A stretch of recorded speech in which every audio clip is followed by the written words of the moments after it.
اور اس لڑکے کے مسائل کا مداوع نہیں کر پا رہا جو کائنات کی زبان سمجھتا اور بول سکتا ہے۔ اس ہاتھ سے پوچھو جس نے یہ سب کچھ لکھا ہے۔ سورج نے کچھ سوچ کر کہا۔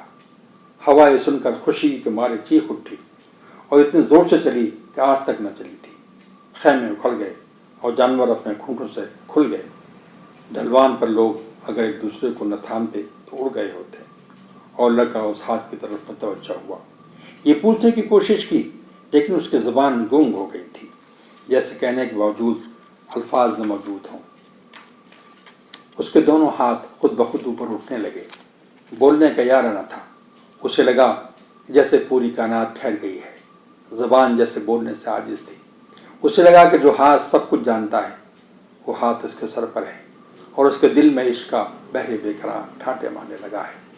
آنکھوں سے آنسو بہنے لگے اور پھر دعا خود بخود جاری ہو گئی۔ ایسی دعا اس نے پہلے کبھی نہ کی تھی۔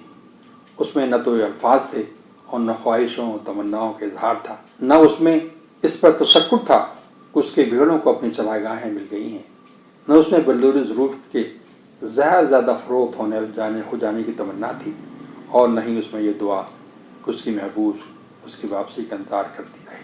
خاموشی اور سکوت کے عالم میں اس نے دیکھا کہ ریگستان، ہوا اور سورج عظیم ہاتھ کی تحریر پر عمل کرنے اور اپنے راستوں کی تلاش میں مصروف ہیں، اور لوح پر لکھے پیغام کو سمجھنے کے لیے بےتاب ہیں۔ اس نے دیکھا کہ نشانیاں ادھر ادھر بکھری پڑی ہیں۔ اسے محسوس ہوا کہ تمام مخلوقات کی جمع غفیر میں صرف انسان ہی ایسا ہے جسے اپنے مقصد وجود کا علم کم ہے۔ اس پورے وجود میں دانائی ہر طرف بکھری ہوئی ہے۔ اسے لگا کہ معجزہ صرف وہ ہاتھ ہی دکھا سکتا ہے، اس کی تحریر یہ پوری کائنات ہے۔ سمندر کو ریگستان میں بدلنا ہو یا کسی انسان کو ہوا میں تبدیل کرنا، یہ صرف ہاتھ ہی کے بس میں ہے۔ یہ سب اس لیے ہے کہ اس ہاتھ ہی کو اس کی تخلیق کی پوری اسکیم، اس کے مقاصد اور اس میں شامل حکمتوں کا علم ہے۔ کائنات جو اس ہاتھ کی شکار ہے، اس میں کوئی تبدیلی اس ہاتھ کے ذریعے ہی ممکن ہے۔ لڑکا کائنات کی روح تک پہنچا تو دیکھا کہ اس نے سب کچھ روح واحد سے مستعار لے رکھا ہے۔ اپنے اندرون میں جھانکا تو اپنی روح بھی روح واحد کی کارفرمائی نظر آئی۔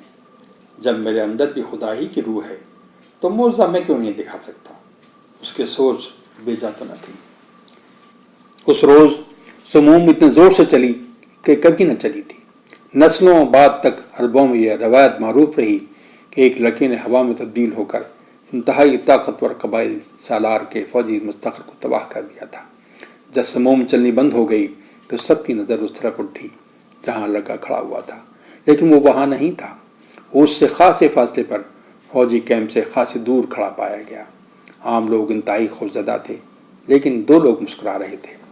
الکیمس اس لیے کہ اسے ایک شاگرد کامل مل چکا تھا، اور قبائلی سالار اس لیے کہ یہ شاگرد خدائے واحد کی قدرت اور اس کی تخلیق کی عظمت کو پا چکا تھا۔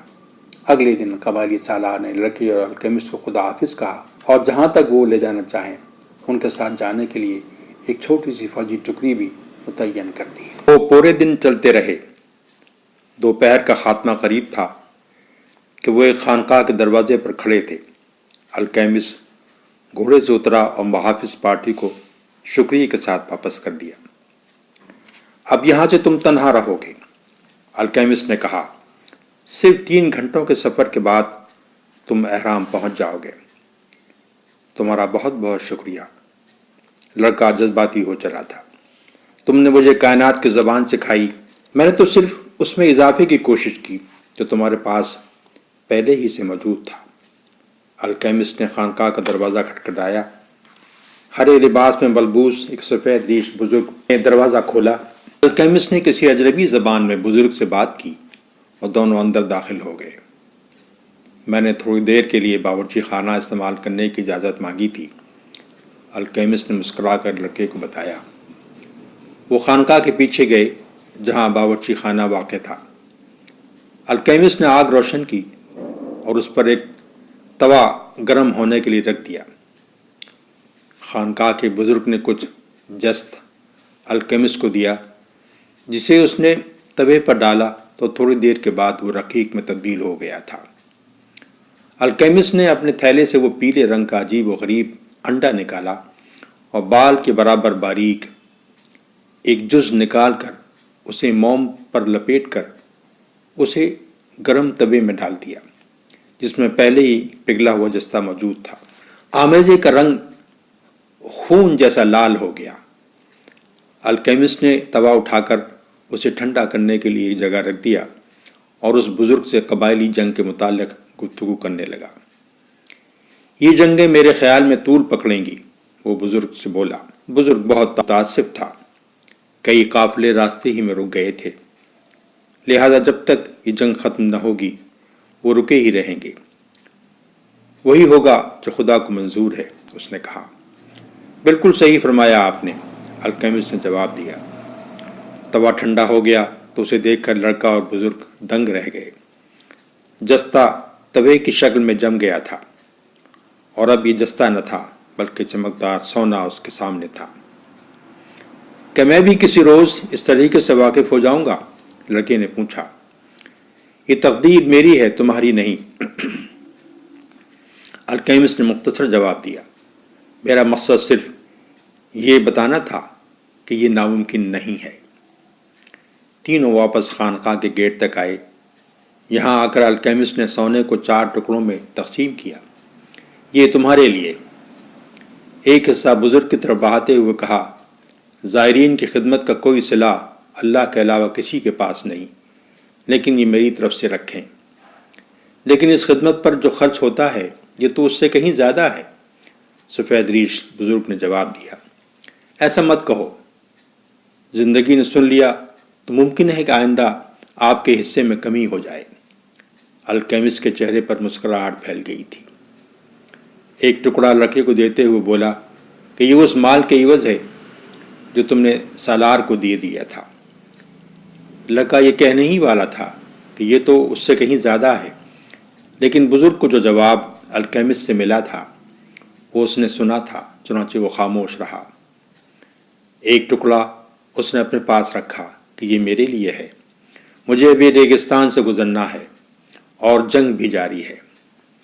چوتھا ٹکڑا اس نے بزرگ کی طرف بڑھاتے ہوئے کہا، یہ لڑکے کے لیے ہے، ممکن ہے کہ اس کو ضرورت پڑے، لیکن میں تو اپنا خزانہ تلاش کرنے جا رہا ہوں، لڑکے نے کہا، اور اب تو وہ بہت دور بھی نہیں ہے، اور مجھے یقین ہے کہ وہ خزانہ تمہیں ضرور ملے گا، الکیمسٹ نے کہا۔ تو پھر یہ کیوں دے رہے ہیں؟ اس لیے کہ تم اپنی جمع شدہ رقم 2 بار کھو چکے ہو، ایک بار تو دھوکے باز کو اور دوسری بار سالار کو۔ ہمارے یہاں عربوں میں ایک کہاوت ہے کہ ایک بار کوئی ایسا واقعہ ہو جائے تو یہ ضروری نہیں کہ دوبارہ بھی ہو، اگر وہ 2 بار ہو جائے تو تیسری بار ضرور ہوتا ہے۔ میں ذرا وہمی ہوں اور ان کہانیوں میں یقین رکھتا ہوں۔ دونوں اپنے گھوڑوں پر سوار ہو کر چل پڑے۔ دونوں شہ سوار ساتھ ساتھ چل رہے تھے کہ الکیمسٹ لڑکے سے بولا، میں تمہیں خوابوں کے بارے میں ایک کہانی سناتا ہوں۔ لڑکا اپنا گھوڑا اس کے قریب لے آیا۔ بہت دن گزرے کہ روم میں شاہ تبرس کی حکومت تھی۔ وہاں ایک اچھا اور نیک آدمی رہتا تھا جس کے 2 بیٹے تھے۔ ایک بیٹا فوج میں ملازم تھا اور دور سلطنت کے کسی مقام پر متعین تھا۔ دوسرا بیٹا ایک شاعر تھا، اس کی شاعری کی ملک بھر میں دھوم تھی اور رومی لوگ اس کی شاعری کے دیوانے تھے۔ ایک رات باپ نے خواب دیکھا کہ ایک فرشتہ اس کے پاس آیا ہے اور کہہ رہا ہے کہ وقت آئے گا کہ تمہارے ایک بیٹے کا اقوال دنیا کے آئندہ نسلیں یاد رکھیں گی اور دہرایا کریں گی۔ باپ کی آنکھ کھلی تو وہ خوشی اور جذبے تشکر سے مغلوب ہو کر رونے لگا کہ زندگی اس پر کتنی مہربان تھی، اور اسے وہ بات بتا دی جسے سن کر ہر باپ کو جذبے تفاخر سے سرشار ہو جانا چاہیے۔ کچھ عرصے بعد ایک بچے کو رتھ کے نیچے آنے سے روکتے ہوئے باپ کا انتقال ہو گیا۔ کیونکہ وہ زندگی میں بڑا پارسا اور نیک رہا تھا تو سیدھا جنت میں داخل کر دیا گیا۔ جنت میں اس کی ملاقات اسی فرشتے سے ہوئی جو اس کے خواب میں آیا تھا۔ وہ فرشتہ اس سے کہنے لگا، تم ایک اچھے آدمی تھے اور بڑی قابل رشک زندگی دنیا میں گزاری۔ موت بھی انتہائی عظیم کام کرتے ہوئے آئی۔ تمہاری کوئی خواہش ہو تو بتاؤ، میں پوری کروں گا۔ زندگی مجھ پر بڑی مہربان تھی، آدمی بولا، تو اب نے خواب میں آ کر مجھے جو کچھ بتایا تو مجھے تو انعام مل گیا۔ بھلا اس سے بڑی بات کیا ہو سکتی ہے کہ میرے بیٹے کے اقوال دنیا بھر میں پڑھے جائیں۔ مجھے اب اپنے لیے کچھ نہیں چاہیے، لیکن ہر باپ کو یہ دیکھ کر خوشی ہوگی کہ جن بچوں کی اس نے پرورش کی اور تعلیم دلائی وہ اب شہرت کے اعلیٰ مقام پر فائز ہیں۔ اگر کبھی ہو سکے تو میں اپنے بچے کے اشعار سننا چاہوں گا۔ فرشتے نے آدمی کے کندھے پر ہاتھ رکھا اور وہ دونوں مستقبل کی دنیا میں جا پہنچے۔ ایک بہت بڑی جگہ تھی جہاں وہ بیٹھے تھے، ہزاروں لوگ ان کے ارد گرد کوئی اجنبی زبان بول رہے تھے۔ وہ آدمی خوشی سے رونے لگا۔ مجھے معلوم تھا کہ میرے بیٹے کا اشعار لافانی تھے۔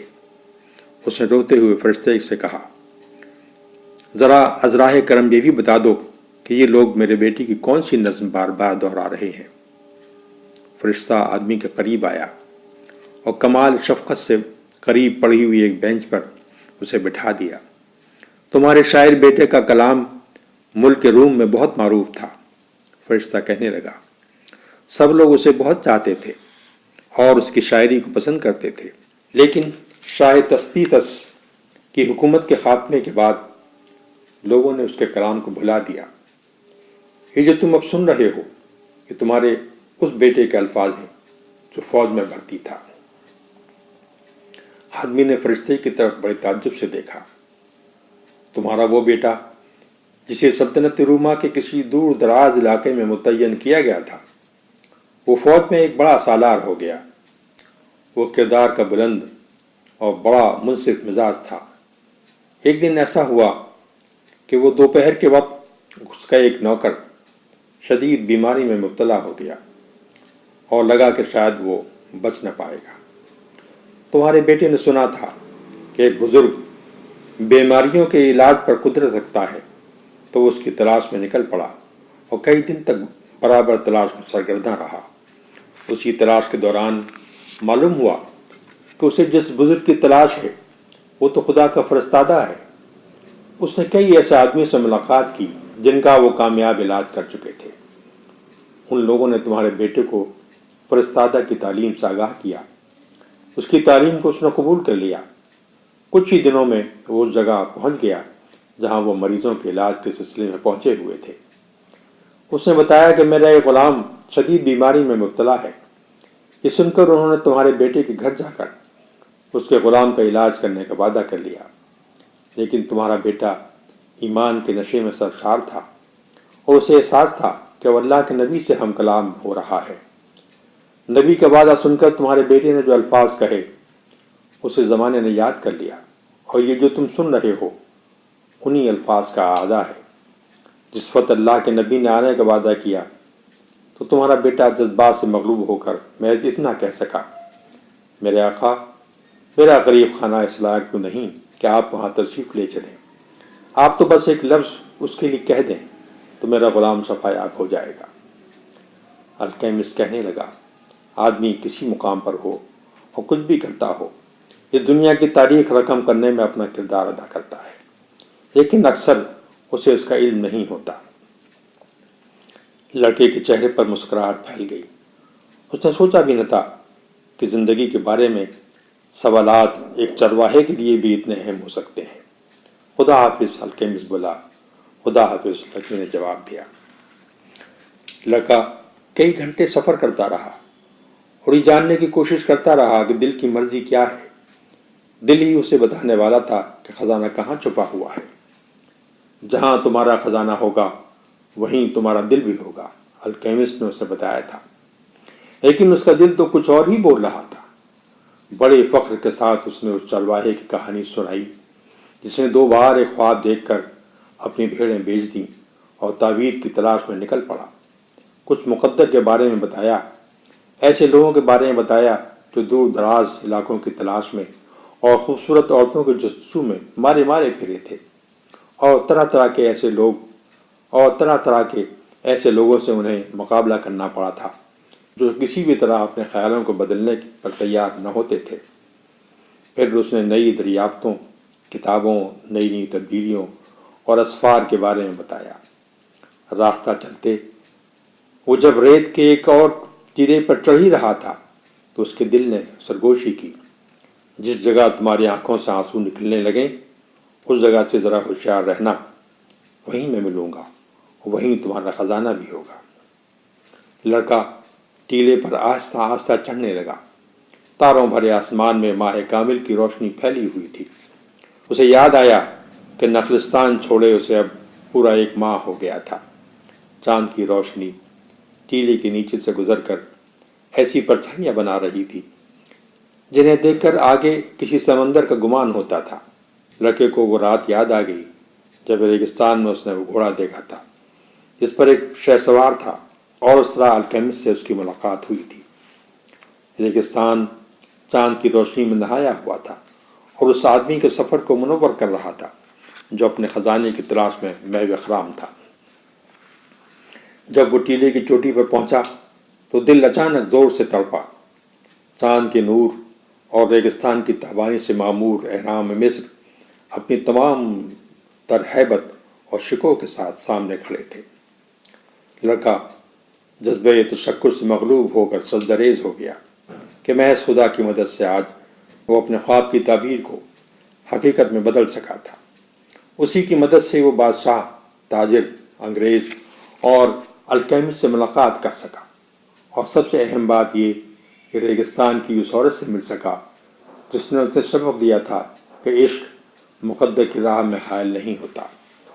وہ چاہتا تو اس مقصد کے حصول کے بعد واپس نخلستان جا سکتا تھا اور فاطمہ کے ساتھ ایک عام چرواہے کی حیثیت سے زندگی گزار سکتا تھا۔ الکیمسٹ بھی تو ہر حال میں ریگستان ہی میں رہتا تھا اور کائنات کی زبان سمجھنے اور سونا بنانے کے فن سے واقف ہونے کے باوجود اسے ریگستان نہ چھوڑا تھا۔ وہ اپنا علم و فن کسی کو دکھانے کی ضرورت بھی محسوس نہ کرتا تھا۔ لڑکے نے خود سے کہا کہ مقدر کی جستجو کے سفر کے دوران اسے جس چیز کی ضرورت تھی وہ اس نے سیکھ لی اور ان تجربوں سے گزر گیا جو اس نے شاید کبھی خوابوں ہی میں دیکھے ہوں گے۔ آج جب کہ وہ خزانے کے اتنا قریب پہنچ چکا تھا، اس نے خود کو سمجھایا کہ کوئی بھی منصوبہ اس وقت تک مکمل نہیں ہوتا جب تک کہ اس کا بنیادی مقصد حاصل نہ ہو جائے۔ اس نے اپنے گرد پھیلے ریت پر نظر ڈالی اور دیکھا کہ جس جگہ اس کے تشکر کے آنسو گرے تھے وہاں ایک بھورا سوراخ کر رہا تھا۔ اسے یاد آیا کہ مصر کے مقامی لوگ اسے ایک اچھی علامت مانتے تھے۔ لڑکے نے اس جگہ کو کھودنا شروع کر دیا۔ کھودتے ہوئے سے بلوری ظروف کے مالک کی یاد آئی کہ احرام کوئی بھی اپنے گھر میں بنا سکتا ہے۔ لڑکے نے سوچا اگر وہ زندگی بھر پتھروں پر پتھر رکھتا رہے تو ایک روز احرام ضرور ہی بن جائیں گے۔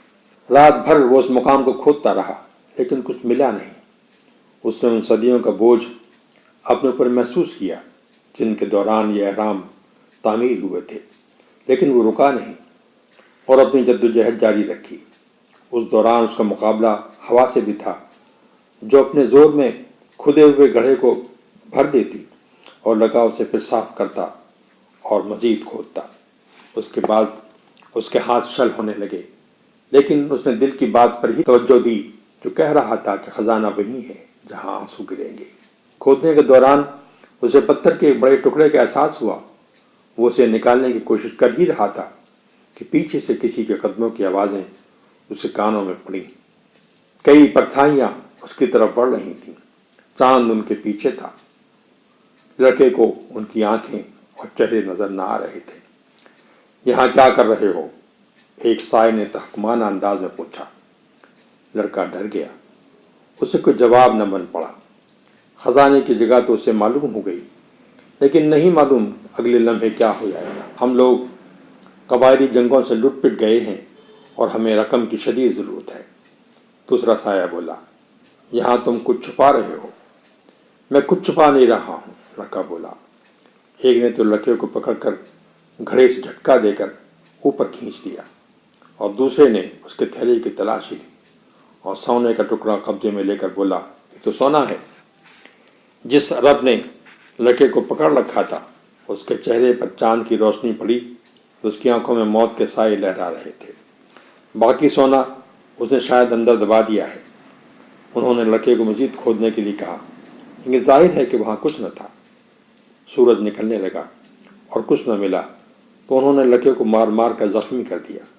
خون رسنے لگا اور اس کے کپڑے تار تار ہو گئے۔ اسے لگا کہ بس موت آیا ہی چاہتی ہے۔ موت اگر آ ہی رہی ہو تو دولت کی کیا اہمیت ہے؟ کبھی کبھی پیسے سے انسان اپنی زندگی بچا بھی لیتا ہے۔ اسے الکیمسٹ کے الفاظ یاد آ رہے تھے۔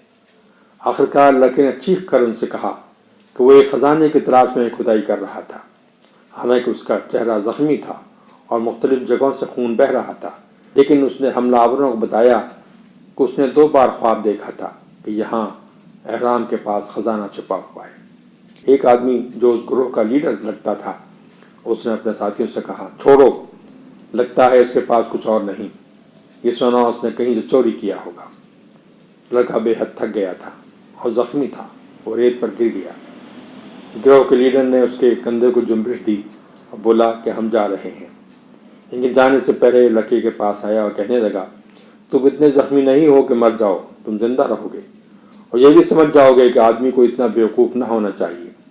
کوئی 2 سال قبل بالکل اسی مقام پر مجھے بھی 2 بار ایسے خواب نظر آئے تھے، جس میں بتایا گیا تھا کہ مجھے اسپین کے میدانوں میں پہنچ کر ایک ایسا ویران کلیسا تلاش کرنا چاہیے جس میں ایک چرواہا اپنے بھیڑوں کے ساتھ رات کو آ کر ٹھہرتا ہے۔ خواب میں تھا کہ اس ویران کلیسا کے مقام مقدس کے قریب ایک انجیر کا درخت اگا ہوا ہے، اگر اس کو کھودا جائے اس کی جڑوں میں خزانہ ملے گا۔ میں اب اتنا بیوقوف بھی نہ تھا کہ محض ایک خواب کو بار بار دیکھنے کی بنا پر ریگستان کے باہر جانے کی کوشش کرتا۔ یہ کہہ کر وہ اپنے ساتھیوں سمیت غائب ہو گیا۔ لڑکا لڑکھڑاتے ہوئے کھڑا ہو گیا اور ایک بار پھر احرام کی طرف دیکھا۔ اسے لگا جیسے وہ اس پر ہنس رہے ہوں، اور وہ بھی جواب میں ہنس دیا۔ اس کا دل خوشی سے جھوم رہا تھا کیونکہ اسے معلوم ہو گیا تھا کہ خزانہ کہاں ہے۔ جب وہ اس ویران کلیسا میں پہنچا تو رات کا اندھیرا چھانے والا تھا۔ انجیر کا درخت مقام مقدس پر ابھی تک ایسا ہی کھڑا تھا۔ اس ٹوٹی ہوئی چھت میں بھی کوئی تبدیلی نہ ہوئی تھی جس سے رات کو آسمان کے تارے نظر آتے رہتے تھے۔ گزشتہ بار جب وہ یہاں آیا تھا، لڑکے کو یاد آ رہا تھا تو اس کی بھیڑوں کا گلہ بھی اس کے ساتھ تھا۔ اس خواب کو چھوڑ کر وہ پوری رات پرسکون گزری تھی۔ آج کی رات وہ اپنے ساتھ بھیڑیں نہیں بلکہ ایک کدال لایا تھا۔ دیر تک بیٹھا وہ آسمان کو دیکھتا رہا۔ پیاس محسوس ہوئی تو پانی کی بوتل تھیلے سے نکالی۔ وہ رات جب وہ ریگستان میں الکیمسٹ کے ساتھ کھانا کھا کر بیٹھا آسمان دیکھ رہا تھا، اسے یاد آ گئی، اور اس کے ساتھ یادوں کا ایک طویل سلسلہ تھا جس میں وہ نئے نئے راستے یاد آئے جن پر چل کر اس نے ایک بالکل نئی دنیا دیکھی تھی۔ اس نے سوچا خدا نے کیسے کیسے عجیب و غریب طریقوں سے خزانے تک پہنچایا ہے۔ وہ سوچ رہا تھا کہ اگر بار بار نظر آنے والے خوابوں میں وہ یقین نہ رکھتا یا اس بنجارن سے نہ ملا ہوتا، وہ بادشاہ یا وہ لٹیرا وغیرہ ایک طویل فہرست ہے، تو کیا وہ آج یہاں اس مقام پر پہنچ سکتا تھا؟ اس نے سوچا کہ علامتیں بالکل واضح تھیں اور شاید پورا راستہ اور اس کے تمام مراحل ان علامتوں میں رقم تھے۔ ایسے مکمل انتظام کر دیے گئے تھے کہ بھٹک جانے کا کوئی امکان تھا ہی نہیں، اس نے اپنے آپ سے کہا۔ سوچتے سوچتے اس سے گہری نیند آ گئی، اور جب آنکھ کھلی تو سورج خاصا بلند ہو چکا تھا۔